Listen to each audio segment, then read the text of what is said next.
મારું કામ છે તો હું એને એના પર જ કામ કરું. એમાં શું ખબર હમણાં શું તમારી ટેકનોલોજી છે ને વેબ 2 હમણાં જે બી તમે મોબાઈલ એપ્લિકેશન યુઝ કરો ને એ વેબ 2 માં આવે છે. હવે વેબ 2 માં આવવાથી શું થાય કે તમારો જે ડેટા છે ને બધી કંપનીઓ પાસે હોય. તમે એક બી એપ્લિકેશન ડાઉનલોડ કરો તમે બધી પરમિશન લેશે તમારે અલાઉ લે છે ને કરે છે ને. હા તો એ જે વસ્તુ છે ને હવે એમાં એ લોકો તમારો ડેટા યુઝ કરે એ લોકો કમાય છે, પણ આપણા હાથમાં શું મળે છે? કઈ નહીં. હવે જેમ કે યુટ્યુબમાં ઇન્ફ્લુએન્સર છે, આજે વિડીયો બનાવે છે, કેટલી મહેનત કરે છે, તો એના હાથમાં શું આવે? 70% બધું એ લોકોને 70% એને મળે, બાકી 30% એ લોકો લઈ જાય. ને એ લોકોને ઇન્કમ ક્યાંથી આવે? તો કે એડવર્ટાઇઝર જે એડ દે રहा ને, જે બિઝનેસમેન એડવર્ટાઇઝમેન્ટ એડ દે રहा કે મને કાંઈક મારે પ્રમોશન કરવું તો યુટ્યુબ નીચે એડ આલે તો એ ગૂગલ ને પૈસા જાય, એમાં 70% એ લોકો અંદર, પછી બાકી નહીં એ લોકો એડવર્ટાઇઝર એડ દે રहा એનાથી પ્રોડક્ટ વેચે પોતે નહીં, જે બી સર્વિસ કે પ્રોડક્ટ એનાથી એને કસ્ટમર મળે ને એ વેચે તો એ બીજાનો સાયકલ આવી ત્યારે. હવે વેબ 3 માં શું છે ખબર? 100% તમારું જે બી ઇન્કમ થશે ને, જે ક્રિએટર હોય યા યુઝર્સ હશે, જે બી કાંઈક એમાં યોગદાન આપશે, જે બી યોગદાન આપ્યું ને એમાં જેટલી ઇન્કમ એના હકની અને પૂરેપૂરી મળશે, કંપની લઈ જાય. તો આ એક પ્લેટફોર્મ બનાવીને દેવું પડશે. આ પ્લેટફોર્મ એમને નથી આવતું, એના પાછળ હજી બીજી 2-3 ટેકનોલોજી લાગેલી. આ તો વેબ 3 થઈ ગઈ, પણ એના પાછળ તમને AI ની જરૂર પડશે. AI તો AI ઇન્ટિગ્રેશન હોવું પડશે. AI બી ઇન્ટિગ્રેશન ને હું પ્રોજેક્ટમાં કરો. પછી AI તો સાથે AI ખાલી નથી પૂરું પડતું. AI પછી તમારું AI શું કરે ખબર? દિમાગ એનું એવું છે કે ફ્યુચરમાં હજારો રોબોટ આવશે ને, એ રોબોટના અંદર AI ઇન્ટિગ્રેટ કરી દે તો શું થાય? AI એટલે એક હ્યુમન કરતા બી લાખ ગણું સ્પીડથી હાલવાનું મગજ, હે તો એને જો મશીનરીમાં ફિટ કરી દે યા તો સોશિયલ મીડિયામાં એ કામ કરવા માંડી છે આપણી જગ્યામાં, તો રિયલ વ્યક્તિ ને ફેક વ્યક્તિને આઈડેન્ટિફિકેશન નહીં કરીએ કે માણસ આની વિડીયો છે ને રિયલ છે કે ફેક છે. તો એ આઈડેન્ટિફિકેશન કરવાનું બી કામ હે ને આ પ્રોજેક્ટ પર હું કામ કરું છું ને એમાં થાય. એમાં શું થાય ખબર? હવે ફ્યુચરમાં જો લોકો આવશે ને સિસ્ટમના વેબ 3 અંદર તો એમને નહીં આવે, એ લોકો KYC કરીને આવશે. ચાહે યુઝર્સ હોય, ચાહે મર્ચન્ટ હોય, ચાહે બિઝનેસમેન કોઈ બી હોય, મોટી કંપની હોય, અરે ટાટા બિરલા, ધીરુભાઈ મળી જેવા કાના હોય, બધા અંદર સિસ્ટમના અંદર વેબ 3 અંદર આવશે. ક્યોંકિ અત્યારે વેબ 2 માં છે એ લોકો બધું બિઝનેસ વેબ 2 માટે, બેંક હોય ગમે તે હોય બધું બિઝનેસ વેબ 2 ચાલે, પ્લે સ્ટોર ચાલે બધું. તો બસ એવી રીતે એક બ્રાઉઝર હશે એના અંદરથી તમે ડાઉનલોડ કરો. આજે પ્લે સ્ટોર તમે કોઈ બી એપ ડાઉનલોડ કરો તો તમે સૌથી પહેલા શું કરો? વેબસાઇટ બનાવે લોકો, વેબસાઇટ પછી એપ્લિકેશન બનાવે. તમને બ્રાઉઝરની જરૂર પડે એટલે ગૂગલની, અને પછી તમે વેબસાઇટ બનીને પછી વેબસાઇટ બનાવવા પડે, ડોમેન લેવું પડે. તો આ સિસ્ટમ પૂરી એક ન્યૂ ઇકોનોમિક ક્રિએટ કરશે અને ન્યૂ સિસ્ટમ બનવાનું છે જેનું નામ છે PI નેટવર્ક. નામ સાંભળ્યું કદી? કોર્સ કરો છો કે શું કરો છો? હું કોર્સ નથી કરતો, 5 વર્ષથી મહેનત કરવાનો પાછળ. એમાં શું છે એક તો તમે શું ક્વોલિફિકેશન શું છે? ક્વોલિફિકેશન તો આમાં ક્વોલિફિકેશન જરૂર નથી ને. આમાં શું મને યુઝર્સ બી કામ કરું ને એઝ એ શું કે એમાં ઓલું કરી શું કે તમને ઇન્ટરેસ્ટ વધારે લાગે છે આમાં? ક્યોંકિ ટેકનોલોજી આવવાની ફ્યુચર એ આવવાની જ છે, સાચી વાત છે. તો પછી આપણે ઇન્ટરેસ્ટ આમાં નહીં લે તો આપણે ક્યાં ઉડીએ છું ને ખબર બી નહીં પડે. મેં હકીકતમાં કહું જે સિસ્ટમ અમે જોઈ રહ્યા 4-5 વર્ષથી આ લોકો બનાવી રહ્યા, અમે એને ટેસ્ટ બી કરી રહ્યા. તો ટેસ્ટ કરી રહ્યા અને અમે એના માટે જે મહેનત કરી ને એનું ફળ બી અમને મળ્યું હોય, પણ એનું ફળ હમણાં નહીં દેખાય. એ સિસ્ટમ આવશે ને ત્યારે ચાલુ છે ને ત્યારે બધાને સામે આવશે. જો કે એમાં શું છે એ લોકો શું કરે ખબર? એના અંદર એ સિસ્ટમને હલાવવા માટે એક તમને બ્લોકચેનની જરૂર પડે. બ્લોકચેન શું કરે? જેમ બિટકોઇન કેમ બ્લોકચેનમાં ટેકનોલોજી રન કરે છે, તો બ્લોકચેન શું કરે? બ્લોકચેનનું કામ શું કરે? જે બી ડેટા હોય ને તમારો, જે હવે ઇન્ફ્લુએન્સર યુટ્યુબર વિડીયો નાખેલો તો એનો ડેટા ક્યાં સ્ટોર થશે? ક્યાં ને ક્યાં સ્ટોર કરવો પડશે ને. તો એ જે હરેક ટ્રાન્ઝેક્શનને સ્ટોર કરવાનું, તો એ ટ્રાન્ઝેક્શન સ્ટોર કરવાનું કામ છે બ્લોકચેનનું. ને બ્લોકચેનનું આમ તો બીજા પ્લેટફોર્મ પર તમે એને સ્ટોર કરી શકો, ઘણા બધા છે ડેટા સેન્ટરને, પણ એમાં શું છે ખબર? એ જો એક ફ્યુઝ થઈ ગયું ને, એક ઉડી ગયું ને તો તમારું બધું ગયું. લેકિન આમાં શું છે? બ્લોકચેનમાં શું છે? હજારો ની લાખો જગ્યામાં સ્ટોર હોય, અલગ અલગ કમ્પ્યુટર પર સ્ટોર હોય. તો એ ડેટા તમારો કદી જાય નહીં. એ ડેટાના જે બી ટ્રાન્ઝેક્શન થાય ને એ પબ્લિકલી બધાને દેખાય, પણ વ્યક્તિઓ કોઈ નથી ઓળખાતું ને એટલે આ બિટકોઇન ને ફૂલ્લી કોઈ બી ગવર્મેન્ટ ને ઇઝીલી એક્સેપ્ટ નથી કરતું. શું કામ? કે ટેરરિઝમ એમાં ઇન્વોલ્વ છે, કરપ્શન એમાં ઇન્વોલ્વ છે બિટકોઇન.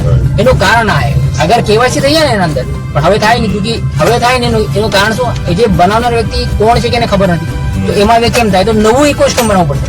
હવે એમાં શું છે? બ્લોકચેન ટેકનોલોજી અલગ છે, એનું કોઈન અલગ છે, બિટકોઇન. આના અંદર શું થશે ખબર? વેબ 3 અંદર શું થશે? એક પાઈ નેટવર્ક અંદર બધું જ આવશે. AI આવશે. AI શું કરશે? KYC કરશે. એટલે ફ્યુચરમાં રોબોટ કે હ્યુમનના ઓળખાણ થશે. ને બીજું બ્લોકચેનમાં એ રેકોર્ડ હંમેશા રહેશે. તો એના માટે બ્લોકચેનને હલાવવા માટે ફ્યુલ કે ને ફ્યુલ આ ગાડી હલાવવા ફ્યુલ ખબર ને ફ્યુલ એ ફ્યુલ આટલું તમને કરન્સી કપે જે કોઈનના રૂપમાં કામ કરશે. તો એ ફ્યુલ ને ખર્ચ થશે ને, તો હરેક ફ્યુલ જયારે ખર્ચ થાય ને ત્યારે એમાં ટ્રાન્ઝેક્શન કરીને આપણે એમાં એક ખર્ચ લાગે, એ ખર્ચ તમારો એમાંથી કપાશે. તો ફ્યુલ જનરેટ કરવો પડશે ને, એટલે કે તમને ફ્યુલ બી બનાવવું પડશે ને, તો ફ્યુલ છે એ કોઈન બનાવવું પડશે. તો અમે એ કોઈન બનાવવાનું કામ કરીએ ને પ્લસ એની વેલ્યુ બનાવવાનું કામ કરીએ. વેલ્યુ કેમ બનાવવાની? ક્યોંકि એ સિસ્ટમ છે ને એ ડેમોક્રેટિક સિસ્ટમ છે, એમાં કોઈ સરકારની નહીં આલે, કોઈ ગવર્મેન્ટ નહીં આલે, કોઈ પબ્લિક નહીં આલે, એક કંપની નહીં આલે, ક્યોંકि ડિસેન્ટ્રલ સિસ્ટમ છે. તમારી ચાવી તમારા હાથમાં, તમારા વોલેટ તમારા હાથમાં, તમારું ઇકોસિસ્ટમ તમારા હાથમાં, એક ચાવી તમને મળશે. એ જો કેવાયસી થઈને આવી હશે ને સિસ્ટમના અંદર, તો શું થશે? ફ્યુચરમાં તમને પાસપોર્ટની બી જરૂરત નહીં પડે એવો સમય આવશે. ક્યોંકि તમારા અંદર ઓલરેડી બધું તમે તમારો બધું જઈ ચૂક્યા, એનો ડેટા કદી ડિલીટ નહીં થાય, સ્ટોર થઈ. આવું ફરક પડશે આનામાં. ને એ જે કરન્સી છે ને એ ગ્લોબલ કરન્સી બનનારી. તમને ખબર છે તો કદાચ તમને ખ્યાલ હશે, તમે G20 માં એક સ્લોગન આપ્યો હતો, ખબર મોદીજીએ એક સ્લોગન આપ્યો હતો કે વન વર્લ્ડ વન અર્થ વન ફેમિલી. તો કદી એમ વિચાર ના આવ્યો કે વન કરન્સી હશે કે નહીં?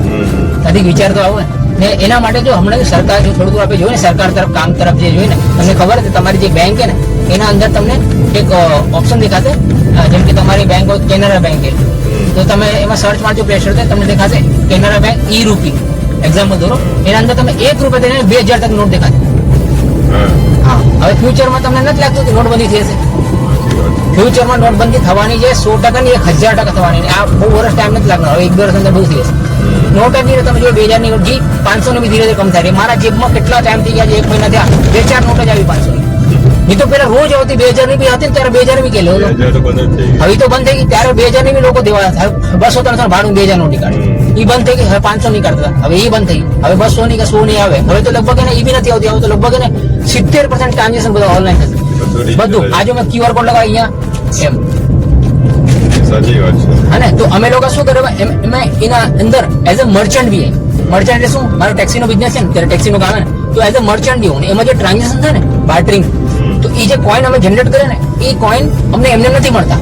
અમે એને મહેનત કરી રહ્યા શું, રોજનો એકવાર અટેન્ડન્સ દીધી. તમે બી આવશો, કોઈ બી વર્લ્ડમાં આવશે ને, જ્યારે બી આવશે, આજે નહીં તો ગમે ત્યારે આવશે ને, લોકો કેવાયસી કરવા માટે સ્લોટ અવેલેબલ કરાવવું પડશે ને. એ અવેલેબલ એનું નહીં થાય. તમને તમારું રેગ્યુલર અટેન્ડન્સ હોવી ખબર, રેગ્યુલર એકવાર 24 કલાકમાં એકવાર અટેન્ડન્સ, પછી તમને કેવાયસી નો સ્લોટ મળશે. એટલે અટેન્ડન્સ દેશો એને શું થશે, તમને ફિટ થશે કે આ સિસ્ટમ છે, આવું ટેકનોલોજી છે, આનામાં મને આવી રીતે વર્ક કરવું હોય. ટેકનોલોજી નહીં સમજો ને તો તમારા ઘરે એ કોઈન હશે ને તો વાપરી નહીં શકો, હેક થઈ જશે. તમારે હેક થઈ જશે, ઉડાવી જશે. તમે પાસવર્ડ જે આવે ને 24 અક્ષરનો બહુ મોટો પાસવર્ડ આવે, જેમ કે તમારો ઓરેન્જ, અલ્ફાબેટ, ન્યુમેરિકલ, આ બધા આવા વર્ડ છે ને, એવા 24 વર્ડ હોય.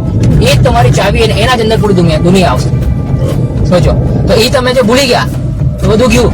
તમે સોચો કે ડાયરીમાં લખીને ડાયરી વન જાય ગયું. અગર તમે ફોનમાં રાખશો ને, ફોનમાં રાખશો ને તો હેક થઈ જશે. શું કામ હેક થશે? ક્યોંકિ ઓલરેડી તમારો ડેટા બધો ફોન નો રહ્યો ભાઈ. હવે વેબ 2 ના લોકો છે ને યુઝ કરવામાં ઘણી બધી ડાર્ક વેવ કામ કરેલો. એના બારમાં તમે ઘણી વાર ચર્ચા સાંભળી હશે, મોદીએ જેને પોતે કીધું હોય ખબર. હા, તો આ બધું છે ને એના પાછળ એ બિટકોઈન સૌથી વધારે એનામાં જ કામ કરેલો. એટલે આ બધું ટેરરિઝમમાં સૌથી વધારે. એમ નથી કહેતો કે બિટકોઈન સારું કામ નથી કરતો, બિટકોઈન સારું છે, પણ એને એ સિસ્ટમને સમજવા માટે લોકોને હજી દિમાગ નથી આવે, તો એ લોકો ખરાબ કામમાં યુઝ કરે. અગર સિસ્ટમ સારું બની જાય, KYC base, blockchain base, AI system બની જાય તો કેટલું સારું થાય. એના અંદર હજી એક ટેકનોલોજી આવશે, મેટાવર્સ. ટેકનોલોજી નથી, એ તો એક સિસ્ટમ. મેટાવર્સ તમને ખબર છે, મેટાવર્સમાં શું થાય, બહુ સારો ઉપયોગ કરીએ મેટાવર્સનો. હવે જેમ કે ધાર્મિક વ્યક્તિ હોય તો એ શું કરશે, એવી વર્ચ્યુઅલ દુનિયા પોતે નહીં બનાવશે. અંદર વર્ચ્યુઅલ દુનિયા જ્યાં કને જેમ કે મંદિર હોય, ઝરણા વહેતા હોય, અંદર જઈને ત્યાં કને આ ધ્યાન લગાડે, કેટલું મસ્તી. અમુક લોકો એવા છે કે મને ટેરરિસ્ટ એક્ટિવિટી કર્યું છે, ત્યાં કને એ ઉભું કરી દેશે. ત્યાં રિયલી ગેમ રમવાવાળા ગેમ રમે, બહુ બધું થાય મેટાવર્સ. આ બધું ત્યાં કને જે વસ્તુ ફ્યુલની જરૂર પડશે ને એ કોઈન તમને મળેલા. એ તમને હમણાં અગર કોઈ વ્યક્તિ આવે ને કેવાયસી કર્યા પછી, તો 30 દિવસ પછી કેવાયસી સ્લોટ મળશે ને, પછી રેગ્યુલરી અગર અટેન્ડન્સ લગાડ્યા છે ને તો કોઈન જનરેટ થશે. તો એ કોઈન રોજ મળશે. અત્યારે 1 મહિનામાં 2 કોઈન મળેલા. તો આ એમને નથી બનતું, પબ્લિકની કલેક્ટિવિટી એફર્ટ પ્લસ ગવર્મેન્ટ અંદર ઇન્વોલ્વ ગવર્મેન્ટનું છે આનામાં, બરોબર, તો જ આ થઈ શકે. કે 200 કન્ટ્રીમાં આલેલું. અત્યારે આનું જે પ્રોજેક્ટ છે ને, તમે બિટકોઈન ડોમેન જોશો, ડોમેન એ 2008માં લીધેલો. હવે તમે સોચો બિટકોઈન ડોમેન 8માં લીધેલો, આનો ડોમેન ખબર કઈ લીધો? 2003માં. આનો તમે જઈને સર્ચ બી મારો, એનું નામ છે pnet.com. સર્ચ મારજો. એ વોલેટ જે કહું જેમાં ચાવી અને પૂરો ઇકોસિસ્ટમ જેના અંદર એની વાત કરું. કે તમે જે અટેન્ડન્સ લગાડશો ને એ અલગ એપ્લિકેશન છે. એ ત્યાં તો ખાલી અટેન્ડન્સ લગાડવા માટે ખાલી 2 જ એપ્લિકેશન પૂરો ઇકોસિસ્ટમ છે. બોલો. અને એ જે બીજું બ્રાઉઝર છે ને એ pnet.com નામ છે. એના અંદર વોલેટ, એના જ અંદર તમારે ચાવી, એ બ્રાઉઝર કહેવાય ને પી બ્રાઉઝર, પીઆઈ બ્રાઉઝર. એના અંદર શું થતું ખબર પૂરો ઇકોસિસ્ટમ. આ લોકો શું દિયા ખબર અને 3 દી પહેલા એવું સિસ્ટમ લેવું કે સોફ્ટવેર એન્જિનિયરની જોબ જતી રહેશે. કેમ? એ તમને પૂરું સોફ્ટવેર બનાવી દેશે. તમે ખાલી એને કમાન્ડ દો મને આવી રીતે જોઈએ એપ્લિકેશન બનાવી તમારે સામે રાખી દેશે. ને પછી બનાવ્યા પછી તમે એને કંપની વેરીફાઈ કરશે. જો કે તમે એમાં કેવાયબી કરશો, તમારા એમાં ક્योंकि તમે બિઝનેસ કરશો, એમાં તમે કેવાયબી કરશો. તો કેવાયબી કરશો ને તો એ પેલા પ્રોસેસ પર જશે, કંપની ડોક્યુમેન્ટ બધું ચેક કરશે એપ્લિકેશન કેવી બનાવી, પછી ટેસ્ટિંગમાં જશે, પછી મેનેટમાં આવશે, પછી એને કેવાયબી કરી પછી પાસ થશે. આ બધું પ્રોસેસ છે. એ થશે ને ત્યારે તમે એપ્લિકેશન તમારે બધાને પબ્લિકમાં આવશે ને પબ્લિક યુઝ કરશે, તમને પૈસા આવશે. કેમ આવશે? એડસેન્સ થી પૈસા આવશે. જેમ હમણાં ગૂગલ તમને પૈસા દેલો તો એ પૈસા આવશે ને એ એનામાં જ આવશે. હોય કે હમણાં સ્ટાર્ટિંગ ઓલા ફોર્મમાં જ તમને $US બી મળે કે તમે એને તમારી કરન્સીમાં ચેન્જ કરી નાખો. વર્લ્ડમાં આઈ થિંક આપણું ઇન્ડિયા ડિજિટલાઇઝેશન વધારે છે. ઇન્ડિયા વર્લ્ડમાં થશે. આ એકલું નહીં, ઇન્ડિયાનું વર્લ્ડમાં થશે આ વસ્તુ. પૂરે આ એક માટે નથી, પબ્લિક માટે, આ પૂરી પબ્લિક માટે કરન્સી બનાવી એ લોકોએ. સ્ટાર્ટઅપ ઇન્ડિયામાં થશે ને. ઇન્ડિયામાં તમને ખબર એક વસ્તુ કહો, ક્વોન્ટમ હમણાં QPI AI હમણાં કમ્પ્યુટર લોન્ચ કર્યો 2025માં 14 માર્ચના, યાદ હશે તમને. એનું નામ શું છે? ક્વોન્ટમ. ક્વોન્ટમ એટલે કે સુપર કમ્પ્યુટર ને એના પાછળનું નામ શું? PI. હું જે પ્લેટફોર્મમાં કામ કરું ને એ પાઈ નામ પાઈ નેટવર્ક. પાઈ એક કરન્સી એટલે એક પ્રકાર કે એક સંખ્યા है, एक मान है पाई કે ગણિત કે ને અંક ડિજિટ તમને ખબર હશે 22 ભાગ્યા તમે 7 કરજો તમે 3.14 નીકળશે. એ હે પાઈ. લેकिन એની અનંત સંખ્યા જે ખતમ જ નથી, એટલી મોટી સંખ્યા है. હવે એ એને કે આ જે અગર ક્વોન્ટમ કમ્પ્યુટર આવી ગયું ને તો શું કરશે? ક્વોન્ટમ કમ્પ્યુટર જે કોઈ બી ને પાછળ બેકએન્ડમાં નામ શું? AI. ક્વોન્ટમ પાઈ AI કમ્પ્યુટર નામે. એનું કામ શું કે આવનારા સમયમાં ડોક્ટર હશે ને, ડોક્ટર હવે હસબન્ડ વાઈફ હે તો ફ્યુચરમાં એને કોઈ બીમારી હશે ને હસબન્ડ વાઈફ ને તો બંનેને જોઈને સેમ્પલ ચેક કરશે અને પછી શું કરશે? એવી દવાઈ તરત ને તરત બનાવી દેશે AI ક્વોન્ટમ. ક્योंकि ફ્યુચરમાં હમણાં તમારા જે નોર્મલ કમ્પ્યુટર હાલે છે ને તેથી સુપર કમ્પ્યુટર પબ્લિકલી આવી જશે. જોબના બરાબર બહુ લોકોને મને લાગે બેકારી બહુ આવશે. બેકારી આવશે પણ કે ને તમને 2016માં એક તમને મોદીજીને ઇન્ટરવ્યુ આપ્યું છે, પબ્લિકલી દીધું હતું ને. એને કીધું ફ્યુચર टेक्नोलॉजी बदल रही है.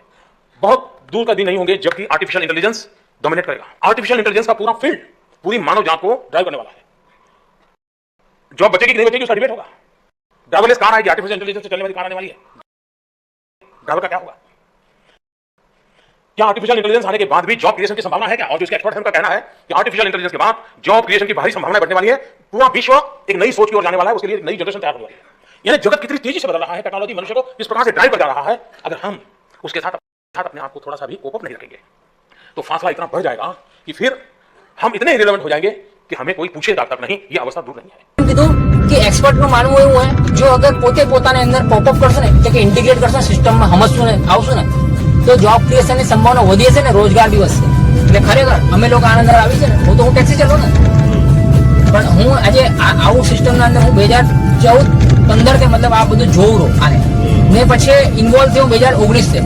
ઠીક છે તો આ બધું જોઉં રહું મને ખબર પડેલી કે રિયલ એમાં કહું હું પોતે જોબ દઈ કે મેં જે ભૂતકાળમાં જે મેં કામ કર્યા ને એ કામ કર્યા ને એને હું આના માધ્યમથી એને ઇમ્પ્લિમેન્ટ કરી લોકોને જોબ બી દઈ દઈશ. કે અત્યારે કહું આનામાં જે કરન્સી મળે ને એ કરન્સીની જે વેલ્યુ અમે દર્જ કરીને રેકોર્ડ દર્જ કરો ટ્રાન્ઝેક્શન કરીને તો જ એની વેલ્યુ આવે. એ વેલ્યુ અમે કોડિંગના માધ્યમથી બ્લોકચેનમાં પબ્લિકના કલેક્ટિવ એફર્ટથી અમે લોકો લિસ્ટ કરી નાખી. મતલબ એ કોડિંગ સેટ કરી નાખી સોફ્ટવેરમાં. શું હોય ખબર ને? રેટ $314159 જે પાઈનું માને ને એ જ એની વેલ્યુ એના 6 આંકડા લીધા. બાકી શું કામ? કે જે સાયન્ટિસ્ટે કીધું કે આની વેલ્યુ એવી હશે એને રિપોર્ટરના સામે કીધું એની વેલ્યુ એવી હશે ને પંપ થશે ને ડમ્પ થશે ને માઇક્રો ટ્રાન્ઝેક્શન થશે. બિટકોઇનમાં માઇક્રો ટ્રાન્ઝેક્શન થાય ને તમે $100 બિટકોઇન ખરીદો કેટલા $.$.$ પછી આવશે 0.00 પછી આવે પોઈન્ટ પછી. એવી રીતે આનું માઇક્રો ટ્રાન્ઝેક્શન થશે ને એની પંપ એન્ડ ડમ્પ વાળી સિસ્ટમ નહીં થાય. કોઈ બી મોટા ઇન્વેસ્ટર આવીને બાય કરી લે.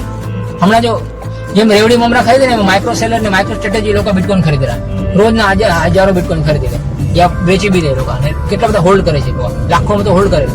તો આવડું મોટું 1 કરોડ બિટકોઇન લાખો કરોડોમાં હોલ્ડ કરે. આ બધા કંપની ઇન્સ્ટિટ્યુશન છે, તો એ કોઈ બાય ન કરે એટલે એની વેલ્યુ બી હાઈ હોવી શકે. તો વેલ્યુ બિટકોઇન કરતા બી ઓલરેડી હાઈ એ બ્લોકચેન માં રેકોર્ડ થઈ ગયા, જેથી પબ્લિકમાં પૂરું સિસ્ટમ આવી ગયું ને તેથી દેખાશે.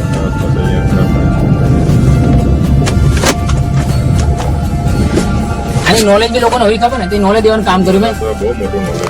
યુટ્યુબ ના અંદર મેં દેવાનું કામ કર્યું નોલેજ હમણાં બે હપ્તાથી 2-3 હપ્તાથી કે અત્યાર સુધી લોકોના હેકર્સ આમ હેક કરવા માંડી ગયા પોઈન્ટ, કે એને ખબર પડી ગઈ ને શું થનારું સિસ્ટમ. શેરિંગ હા કેટલા પાસ 219 છે જો આયરું મારું યુટ્યુબ તમે પેમેન્ટ કરો ને હિસ્ટ્રી જો એની અંદર હિસ્ટ્રી દેખાય, નામ શું દેખાડું તમારું YouTube channel Receive 300 rupees on Google Pay for business. લેકિન યુટ્યુબમાં વિડીયો નાખવાનું હમણાં ચાલુ કર્યું 1 મહિનાથી. આમ તો યુટ્યુબ તો તમે જેથી બનાવો ગૂગલ કનેક્ટ કરો તેવી રીતે એની ડેટ દેખાય એવું. ચલો thank you. Okay sir thank you. બાકી આ લેજો નોલેજ, બહુ કામનું હોય ને આ ફ્યુચરમાં કરન્સી માઇન્ડ કરજો સિરિયસલી. કે આમાં થયું એક બી ડેટા તમારા મોબાઈલનો નહીં જાય, ડેટા નહીં જાય. બીજી વસ્તુ તમને કોઈન મળશે, એ કોઈન ની વેલ્યુ ફ્યુચરમાં જે થનારી ને, કે જે કન્ટ્રી પાસે વધારે કોઈન હશે ને એ કન્ટ્રી પૈસા થનારી. કે અત્યારે અમેરિકા સૌથી વધારે હોલ્ડ કરે છે, બન્યું પ્રોજેક્ટ ત્યાં છે એનો મતલબ એકલા નહીં બને, એ પબ્લિક સામે રાખી છે. એના માટે ખબર એ કાનૂન બનાવે સરકાર, આપણે ભારતના કાનૂન બનાવે એના બનાવે આપણે ડિવોલ્યુશન સિસ્ટમના કાનૂન. બરોબર સર થેન્ક યુ.